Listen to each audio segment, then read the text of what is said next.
teacher na sangkot sa pananampal ng kanyang studyante hulikam ang pagtakas pagpuntang ibang bansa.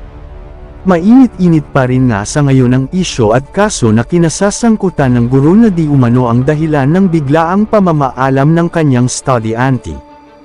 Hindi pa nga isinasa publiko sa ngayon ang nasabing teacher at todo iwas di umano ito sa paglantad subalit may nakalap kaming balita na di umano'y aalis ng ibang bansa ang nasabing teacher upang doon di umano magtrabaho dahil nga sa pagtanggal sa kanya sa eskwelahan na kanyang pinagtatrabahoan sa ngayon. Nakuha na di umano ng mga investigador ang salaysay ng guro at mariin niyang itinanggi ang nasabing pangyayari.